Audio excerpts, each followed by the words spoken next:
Hi friends, welcome to Fatafat serial reviews. Karthika Deepam episode number 27. నిన్నటి ఎపిసోడ్లో నరసింహదీప దగ్గరికి వచ్చి తన చేయి పట్టుకొని లాక్కెళ్ళబోతాడు కదా. అప్పుడు సుమిత్ర వచ్చి వాడిని చెంపదెబ్బ కొట్టి నువ్వెవడరా లాక్కెళ్ళడానికి అని అడుగుతుంది. నేను తనకు తాలిగట్టిన భర్తని అంటాడు. తన దీపను చూస్తుంటే, నీ మాటలు చూస్తుంటే నువ్వు ఎలాంటి భర్తవో అర్థమవుతోంది. నేను నీతో పంపించను అంటుంది. పంపించకపోవడానికి మీరెవరు అంటాడు.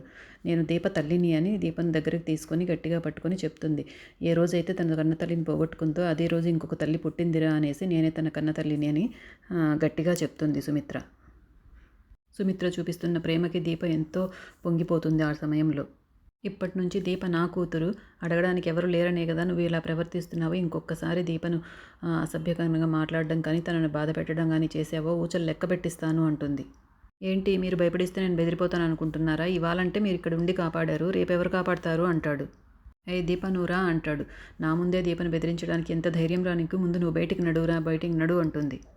దీన్ని ఎన్నాళ్ళు కాపాడతారో నేను చూస్తా అనేసి వెళ్ళిపోతాడు. మళ్ళీ తిరిగి దీప నేనేది మర్చిపోలేదు, నువ్వు ఇక్కడ నుండి బయటికి వస్తావు కదా, నువ్వు ఎక్కడికి వెళ్ళినా నేను నిన్ను బతకనివ్వను అంటాడు. నీ అంతు చూస్తా అని వెళ్ళిపోతాడు. ఇదంతా కూడా నరసింహని, దీపని, వాళ్ళ సుమిత్రని అందరినీ పైనుండి అదే బాల్కనీలో నుండి బంటిగాడు ఉన్నాడు కదా పనోడు, వాడు గమనిస్తూ ఉంటాడు. తర్వాత బంటి పారిజాతం దగ్గరికి పరిగెత్తుకుంటూ వచ్చి, అమ్మ మనం దీపను ఏం చేయలేకపోయినా ఒకడున్నాడమ్మా, దీపను ఏమైనా చేయగలడు అంటారు. ఎవర్రా, ఎవరొచ్చారు, ఏంటి, నాకు అర్థమయ్యేలాగా చెప్పు అంటుంది. దీప కోసం ఒకడు వచ్చాడమ్మా, అతడు దీపతో తప్పుగా ప్రవర్తిస్తుంటే అదే కోపంగా మాట్లాడుతుంటే సుమిత్రమ్మ వచ్చి వాడిని చెంపదెబ్బ కొట్టి బెదిరించి పంపించేశారమ్మా అని చెప్తాడు. వాడెవడో తెలిస్తే మనకు దీపను బయటికి ఎంటడానికి మనకు అవకాశం దొరుకుతుంది అంటుంది పారిజాతం.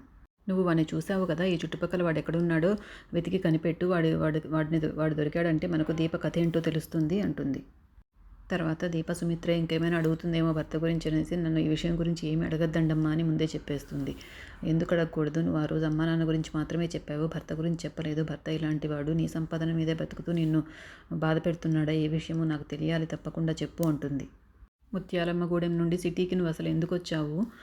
నీ దగ్గర ఫోన్ కూడా లేదు, అలాంటప్పుడు నువ్వు ఇక్కడ ఉన్నావని వాడికి ఎలా తెలిసి ఇలా నిన్ను వెతుక్కుంటూ వచ్చాడు?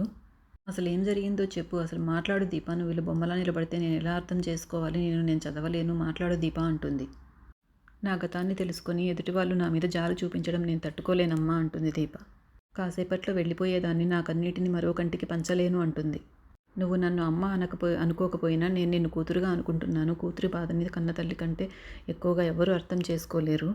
ఏం జరిగిందో నాతో చెప్పుకో దీప అంటుంది. దీప ఏమీ చెప్పదు. సరే నువ్వేమీ చెప్పొద్దు, నీకు సమస్య అతనే కాబట్టి నేను వాడి మీద పోలీస్ కేసు పెడతాను, పోలీసులే వాడిని చూసుకుంటారు అంటుంది సుమిత్ర. వద్దమ్మా, పోలీస్ కేసు వద్దు అంటుంది దీప. ఇప్పుడున్న సమస్యలు చాలమ్మా, ఇంకా పోలీస్ కేసులు ఇలాంటివి ఏమీ వద్దు అంటుంది. వీటన్నిటికీ పరిష్కారం నేను ఇక్కడ నుండి వెళ్ళిపోవడమే అంటుంది దీప. అప్పుడు సుమిత్ర కోపంతో, వెళ్ళిపోతావే, ఎందుకు వెళ్ళిపోవు నువ్వు? ఎప్పుడు మాట్లాడితే వెళ్ళిపోతా అంటావు, ఎక్కడికి వెళ్తావు నువ్వు? ఎవరున్నారని వెళ్తావు, ఎవరి కోసం వెళ్తావు అని అడుగుతుంది. అప్పుడు దీప ఊర్లో మా అత్తయ్య ఉంది అని చెప్తుంది. నేను అక్కడికి వెళ్ళి నా బతుకు నేను బతుకుతానమ్మా అంటుంది. నీ బ్రతుకు నువ్వు బ్రతకాలని నేను చెప్తున్నానే, కానీ అటువంటి పరిస్థితి ఉందా? నువ్వు బయటికి వెళ్తే వాడు చంపుతాను అంటున్నాడు. వాడు నేనేమైనా చేస్తే నీ కూతురి పరిస్థితి ఏంటి, అది ఆలోచించావా అని అడుగుతుంది సుమిత్ర.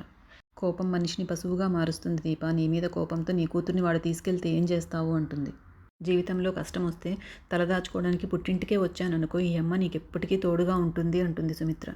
నువ్వెక్కడికి వెళ్ళొద్దు, ఇక్కడే ఉండిపో దీప అంటుంది. నా వల్ల మీరెవరూ ఇబ్బంది పడకూడదమ్మా, నన్ను వెళ్ళనివ్వండి అంటుంది దీప మళ్ళీ. సుమిత్ర కోపంతో, నువ్వెక్కడికి వెళ్ళట్లేదు, ఇక్కడే ఉంటున్నావని గట్టిగా చెప్తుంది దీపకు. అప్పుడు శౌర్య మెల్లగా డోర్ తెరుచుకుంటూ భయంతో, అమ్మమ్మ బూచోడు వెళ్ళిపోయాడా అని అడుగుతుంది. అప్పుడు సుమిత్ర, ఆ బూచోడు వెళ్ళిపోయాడు, ఇంకెప్పుడు రాడు అని చెప్తుంది. అప్పుడు శౌర్య దగ్గరకు వచ్చి అదే వాళ్ళ అమ్మ దగ్గరికి వస్తుందన్నమాట, అమ్మయ్య అనుకుంటూ. ఆ బూచోడు నీకెలా తెలుసు అని అడుగుతుంది సుమిత్ర. ఒకసారి నేను పూలు కొయ్యబోతే అమ్మను కోప్పడ్డాడు అని చెప్తుంది. అమ్మ నువ్వేంటి అలా ఉన్నావు అని అడుగుతుంది దీపను. దీప ఏం సమాధానం చెప్పదు. అమ్మ ఏం లేదు, అమ్మ మొహం కడుక్కొని వస్తుంది, పద నువ్వు నాతో రా అంటుంది. మేము ఊరెళ్తున్నామమ్మమ్మ అంటుంది. ఎక్కడికి వెళ్ళట్లేదు, మీరు ఇక్కడే ఉండిపోతున్నారు అనేసి శౌర్యని సుమిత్ర తీసుకెళ్తుంది లోపలికి.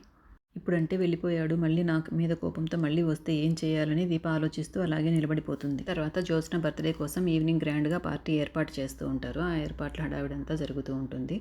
కార్తీక్, నేను రాలేను, నాకు రెస్టారెంట్ పని ఉంది అని చెప్తాడు. నువ్వు తప్పకుండా రావాలి బావా, రాకపోతే నేను చాలా అప్సెట్ అవుతాను, ఈరోజు నా బర్త్డే అనేసి ఏదో విధంగా కన్విన్స్ చేస్తుంది కార్తీక్ని బర్త్డే పార్టీకి రావడానికి.